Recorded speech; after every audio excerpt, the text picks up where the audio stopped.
ایک سوال ہے کہ کیا خوابوں میں پیغمبر اور ائمہ کا آنا یہ ممکن ہے؟ کیا یہ ممکن ہے کہ وہ آ کر کوئی حکم دیں اور اس کا ماننا پھر جو ہے وہ ہمارے لیے ضروری ہو جائے؟ تو دیکھیے ایک بات یاد رکھ لیجئے کہ شیطان آپ کو ہر طرح سے گمراہ کرنا چاہتا ہے، چاہے آپ خواب کی حالت میں ہوں، چاہے آپ جاگ رہے ہوں، وہ کوئی موقع آپ کو بہکانے کا ہاتھ سے ضائع نہیں کرنا چاہتا۔ انہی خوابوں کے ذریعے لا تعداد ایسے افراد گزرے ہیں کہ جنہوں نے پتہ نہیں کون کون سے دعوے کیے ہیں۔ کسی نے کہا ہمیں امام نے حکم دیا ہے، کسی نے کہا ہمیں رسول نے حکم دیا ہے، بعد میں پتہ نہیں کون کون سے ان لوگوں نے دعوے کیے اپنی حیثیت کو بنانے کے لیے، جس میں ایک غلام احمد قادیانی کے خواب، پوری کتابیں اس کے خوابوں کی اگر آپ پڑھیں، اس میں اس نے اپنے واحد اوائی جو بھی خواب اس قسم کے ہیں، یہ ایران میں بابی اور بہائی جو فرقہ ہے ان کے بانیوں کو انہوں نے اپنے خوابوں کے ذریعے ہی لوگوں کے اندر بہت سی بیس لیس باتوں کو بنایا اور ایک نئے مذہبوں کو ایجاد کیا۔ اچھا، لوگ بعض اوقات اس سے ایک حدیث سے سوء استفادہ کرتے ہیں جو لوگوں میں بہت مشہور بھی ہے کہ من رآنی فی المنام فقد رآنی، جس نے مجھے خواب میں میری زیارت کی ایسے ہی ہے جیسے اس نے بیداری میں میری زیارت کی۔ فإن الشیطان لا یتمثل فی صورتی، کیونکہ شیطان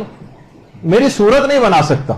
لوگ کہتے ہیں بھئی خواب میں پیغمبر کی اور ائمہ کی شکل نہیں بنائی جا سکتی۔ اچھا، اس میں بہت سے الفاظ ریپیٹ ہو گئے ہیں اس سلائیڈ کو بنانے میں، تو ان کو آپ نہ ان کو، بلکہ اسی حدیث میں آگے چل کر ہے کہ نہ شیطان میری صورت بنا سکتا ہے، نہ میرے اوصیہ کی صورت بنا سکتا ہے، نہ ہی میرے شیعوں کی شکل بنا سکتا ہے۔ اچھا، اب کیا ہے، اس کے معنی کیا ہوں گے، ابھی آگے چل کر یہ بات آنے والی ہے۔ تو شیطان کسی شخص کی بھی نیند میں یا بیداری میں پیغمبر فرماتے نہ میری شکل اختیار کر سکتا ہے، نہ میری اوصیہ کی شکل اختیار کر سکتا ہے، نہ صاحبان ایمان کی۔ اس حدیث کے متعلق شیخ مرتضی انصاری جو ہمارے کتنے بڑے اور مشہور عالم گزرے ہیں، انہوں نے اپنی کتاب رسائل اس کی دوسری جلد میں یہ بات لکھی ہے کہ یہ حدیث ضعیف، اور اس قسم کی روایات سے استدلال نہیں کیا جا سکتا ہے خواب میں امام کو آ کر کوئی حکم شریعت بتائیں تو اس پر عمل کرنا الگ سے واجب ہو جائے۔ اور اسی طریقے سے ہمارے ایک بہت بڑے عالم گزرے مرزا قمی، یہ مرزا قمی وہ ہیں، کہا کہ یعنی حدیث ضعیف ہے، شیخ مرتضی انصاری نے کہا۔ مرزا قمی نے قوانین الاصول، دیکھیے مرزا قمی کی قبر ہے، معصومہ قوم کے سامنے جو قبرستان ہے اس میں مرزا قمی کی قبر ہے، یہ ان کی قبر ہے، اور ان کی قبر ہی کے اوپر ان کی کتاب کا نام ہے القوانین، جو ان کی بہت ہی مشکل ترین ایک قوانین الاصول جو ان کی کتاب کا نام ہے۔ اس میں انہوں نے کہا کہ یہ ٹھیک ہے کہ شیطان امام کی اور رسول اللہ کی شکل نہیں بنا سکتا، مگر کوئی اور شکل بنا کر یہ دعویٰ تو کر سکتا ہے کہ میں رسول یا امام ہوں، جھوٹ تو بول سکتا ہے، کیونکہ ہم رسول اور ائمہ کی حقیقی اور نورانی شکلوں سے واقف نہیں۔ تو کوئی سی بھی نورانی شکل بنا لے وہ اور کہہ دے کہ میں رسول اللہ ہوں یا امام ہوں، یہ تو ممکن ہے، تو آپ کے لیے بات لوٹ پھر کر پھر وہیں پر آ جاتی ہے کہ آپ کے لیے کوئی چیز ثابت نہیں ہوگی۔ اور بہار الانوار کے 58ویں جلد میں کہہ رہے ہیں اس بات کی تائید کے لیے حدیث بھی موجود۔ اور یہ سوال علامہ ہلی سے بھی پوچھا گیا کہ کوئی کہتا ہے کہ خواب میں رسول اللہ کی ہمیں زیارت ہوئی ہے یا امام معصوم کی زیارت ہوئی ہے اور اس میں وہ آ کر کوئی حکم دے رہے ہیں، تو کیا ہمیں ماننا چاہیے؟ تو علامہ ہلی نے کہا کہ اگر وہ خواب میں آ کر کسی خلاف ظاہر بات کا حکم دیں، یعنی جو بات قرآن و حدیث سے ٹکرا رہی ہو تو اس کو تو نہیں مانا جائے گا، لیکن جو بات قرآن و حدیث کے مخالف نہیں ہے، واجب و حرام کی اس میں کوئی بات نہیں ہو رہی ہے، مثلا وہ آ کر کہہ رہیں گے سورہ قدر جو ہے روزانہ پڑھو، تو اس میں مطابقت کرنے میں کیا حرج؟ وہ مثلا خواب میں آ کر کہہ رہے ہیں جو پہلے سے ثابت شدہ بات ہے کہ غریب کی مدد کرو، تو اس میں مطابقت کرنے میں، ان کا حکم ماننے میں کیا حرج؟ لیکن امام آ کر کوئی الگ سے حکم دیں گے، مثلا نماز پڑھنا آج سے بند کر دو یا اذان دینا بند کر دو، اب یہاں پر ان کی بات نہیں مانی جائے گی۔ تو اور یہی وجہ ہے کہ ہمارے چھٹے امام کی ایک حدیث بھی ہے، اللہم صلی علی محمد و علی محمد،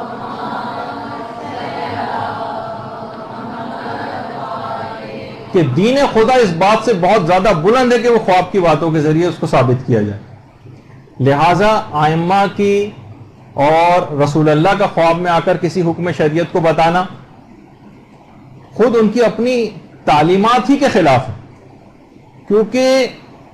دیکھیے اگر آپ اپنے عقائد اور اپنے واجبات کو خوابوں کے ذریعے آپ ثابت کریں گے تو دوسرے گمراہ فرقے مثلا قادیانی، مثلا بہائی، مثلا ناصبی، یہ بھی کیا کریں گے؟ اپنے اپنے خوابوں کو لے کر آ جائیں گے، ہم نے بھی خوابوں میں یہ چیز دیکھی، تو قرآن و احادیث گویا معطل ہو کے رہ جائیں گے۔ اور کسی شخص کے صحیح و غلط ہونے کا کوئی معیار ہی نہیں ہوگا. ہم کیسے پہچانیں گے کہ اس کا خواب صحیح ہے کس کا غلط ہے؟ اچھا خواب تو ہمیں خود بھی انسان جس کو خواب دیکھ رہا ہوتا ہے وہ خود اپنے خوابوں کو صحیح ایکسپریس نہیں کر پاتا, اسے صحیح یاد نہیں رہ پاتے. اٹھنے کے وہ سائنٹیفک ریسرچ بھی ہے کہ آدھے گھنٹے کے اندر اندر اکثر 90% خواب تو آپ بھول چکے ہوتے ہیں. تو آپ کیسے کسی کو بتائیں گے؟ زیادہ عرصے ان کی تفصیلات بھی یاد نہیں رکھ سکتے, تو کیسے ممکن ہے کہ اس کے اندر کوئی حکم شریعت وغیرہ آ کر بتایا جائے؟ تو اول تو کتب حدیث میں سے یہ والی حدیث ثابت نہیں ہے, اور اگر ثابت ہو بھی جائے کہ تب بھی اس کا وہ مفہوم نہیں ہے جو لوگوں نے سمجھا ہے, کیونکہ شیطان کوئی سی بھی شکل بنا کر ہی کہہ سکتا ہے کہ میں رسول اور امام ہوں اور میری بات پر عمل کرو, تو اس کی بات کی کوئی حقیقت نہیں. اور پھر الگ سے حدیث میں بھی امام نے کہا کہ خدا کا دین اس بات سے بہت زیادہ بلند ہے کہ خواب کی باتوں کے ذریعے ثابت ہو. اچھا بہت سے علماء کا تو باقاعدہ امتحان تک لیا گیا ہے, خواب میں آ کر رسول یا امام نے آ کر کوئی حکم دیا, کہا کہ اس کام کو کرو, انہوں نے نہیں کیا. کسی مکروہ کام کو کرنے کو کہا, انہوں نے نہیں کیا. پھر دوبارہ آ کر حکم دیا, پھر نہیں کیا. تیسری دفعہ اور سختی سے کہا کیوں عمل نہیں کرتے؟ انہوں نے کہا کہ مولا آپ ہی کے دین خدا کی خواب کی باتوں سے ثابت نہیں ہوتا ہے. تو پھر وہ مجھے صحیح یاد نہیں کہ پیغمبر اسلام تھے, کسی امام کا تھا, تو وہ بہرحال وہ بہت خوش ہوئے اور کہا کہ تم ہی یعنی صحیح طور پر فقیہ ہو, کہ ہم یہی چاہتے تھے کہ ایسا تو نہیں کہ تم خواب میں آ کر کوئی چیز تعلیم دے رہے ہیں تو تم اس کے مطابق فتویٰ دینا شروع کر دو. تو بہرحال تو اب اسی طرح سے اور مثلا آیت اللہ سیستانی سے بھی ایک سوال پوچھا گیا کہ بہت سارے افراد اس طرح کے ہیں جو باقاعدہ دعویٰ کرتے ہیں, اچھا صاحبان علم میں سے بھی وہ ہوتے ہیں, قابل اعتبار بھی مثلا ہوتے ہیں ہمارے لیے, وہ آ کر کہتے ہیں کہ مثلا ہم نے حضرت حجت کو خواب میں دیکھا ہے, تو کیا ایسا ممکن ہے کہ جاگتی آنکھوں سے یا مثلا خواب میں ان کو دیکھیں اور ہم اس کے اوپر یقین بھی ہو؟ تو بہرحال ان کا ممکن تو ہے ایسا, سوائے اس کے کہ کوئی ایسے آپ کے پاس شواہد آ جائیں جس سے اس کی غلط بیانی ہے وہ ثابت ہو جائے تو ایک الگ بات ہے, لیکن اس سے کوئی چیز ثابت نہیں ہوگی. یعنی ٹھیک ہے وہ آ کر کہہ رہے کہ مجھے آ کر انہوں نے یہ حکم دیا ہے, یا کوئی الگ سے نہیں, جو پہلے سے ثابت شدہ اگر کوئی بات کی ہے تو ویسے ہی ماننا ہے, کوئی اچھی بات کہی ہے اس کی تابعداری اور مطابقت آپ کر لیں. لیکن الگ سے کوئی چیز جو قرآن و حدیث سے ثابت نہیں ہے وہ اگر آ کر خواب میں بتائی جائے گی تو وہ بہرحال ان چیزوں سے ثابت نہیں ہوتی. اور آپ کو کوئی سے بھی یہی پوچھا گیا کہ کوئی پیغمبر کی یا مثلا کہ ائمہ میں سے کوئی اگر اس کے خواب میں آتے ہیں اور اس کو آ کر کسی بات کا جو ہے حکم دیتے ہیں, کیونکہ ہمارا اعتقاد بھی مثلا یہی ہے کہ خواب میں آ کر ان کی کوئی شیطان ان کی شکل نہیں بنا سکتا, تو آقا کوئی نے بھی اس سلسلے میں یہی جواب دیا کہ نہ تو اس خواب کی کوئی حجت شرعی, نہ تو یہ خواب حجت شرعی ہے, اور نہ اس میں دیا جانے والا جو حکم ہے اس میں بھی کوئی شرعی حجت نہیں ہے, نہیں اس کی مطابقت اور پیروی آپ کے لیے جو ہے وہ لازم نہیں. اچھا اسی طرح سے بہت سی بعض روایت ایسی آئی ہیں, جیسے کہ ابھی آپ نے اس سے پہلے سنا کہ نہ تو میرے اوصیہ کی شکل بنا سکتا ہے نہ ہمارے شیعوں کی شکل بنا سکتا ہے, جبکہ ہم دیکھتے ہیں کہ شیعوں کی تو اکثر و بیشتر ہم شکلیں خوابوں میں اس طرح سے دکھتے ہیں اور وہ الٹی سیدھی مثلا باتیں بھی کر رہے ہوتے ہیں.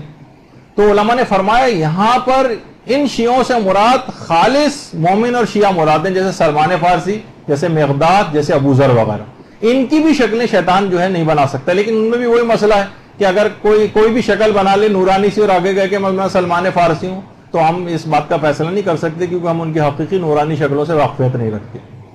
تو بہرحال تو دیکھیے احکامات اسلامی جتنے ہیں ان کا جو مدار ہے یہ علوم ظاہرہ پر ہوتا ہے ہمیشہ, یعنی جو قرآن و حدیث سے جو باتیں ثابت ہوتی ہیں ان پر ہوتا ہے. انبیاء اور ائمہ خود ظواہر کے پابند, یعنی جیسے اکثر ائمہ اور انبیاء جو ہے وہ منافقین کے کفر سے واقف ہوتے تھے, یہ اصلاً جو زبان سے اسلام کا اقرار کر رہا ہے لیکن اندر سے کافر, مگر وہ ان کے گیلا ہاتھ بھی اگر وہ ملا لیتا تو وہ پاک نہیں کرتے تھے. مسجد سے باہر اس منافق کو نکالتے نہیں تھے جبکہ معلوم تھا کہ اندر سے کافر. چیزوں کی بہت سی نجاستوں سے واقف, حقیقی نجاست سے واقف ہوتے تھے, لیکن ظاہراً اگر اس کو پاک مانا جاتا تو اس کو پاک سمجھتے تھے. یعنی وہ ظاہر کے پر یعنی معمول تھے اس بات پہ کہ وہ ظاہر کے مطابق عمل کریں, یعنی اپنے باطنی علوم کی طرف اس سلسلے کے پابند نہیں تھے. معلوم تھا پیغمبر کو کہ دروازے پر کون ہے علم نبوت سے, لیکن پھر بھی پوچھتے تھے کون, تو ان کی چیزیں تھی. تو بہت سی تو دیکھیے احادیث تک ایسی ہیں کہ جو خبریں واحد ہوتی ہیں, ضعیف ہوتی ہیں, کسی ایک راوی سے ہوتی ہیں, ان میں بھی ہم واجب و حرام والی باتیں نہیں لیتے. اکثر علماء مستحبات کی روایتیں بھی نہیں لیتے ان سے, تو وہ احکام کو ثابت نہیں کرتی. جو اب حدیثوں کے اندر یہ معاملہ ہے تو پھر کیسے ممکن ہے کہ خواب کی باتوں پر عمل کر کے ہم کسی حکم شریعت کو جو ثابت کرنا چاہیں؟ تو بہرحال ایسا کچھ نہیں. تو اب تعبیر خواب کے سلسلے میں دیکھیے بہت ساری کتابیں مارکیٹ میں بھی اویلیبل ہیں. ایک علامہ مجلسی کے حوالے سے ایک کتاب ان سے منسوب کر کے از افادات علامہ مجلسی لکھ کے بھی جو ہے وہ مارکیٹ میں وہ بھی جو ہے وہ آئی ہوئی ہے تعبیر الرؤیا کے نام سے. اور اسی طریقے سے تعبیر خواب کی بہت ساری کتابیں جو ہیں وہ مارکیٹ میں اویلیبل ہیں. لیکن بہرحال اندر اس کے جائیں گے تو بہت زیادہ کوئی آپ کو کارآمد ایسی باتیں اس میں نہیں ملیں گی. علماء اور مجتہدین نے جو اس سلسلے میں بیان فرمایا وہ آپ کی خدمت میں پیش ہو گیا.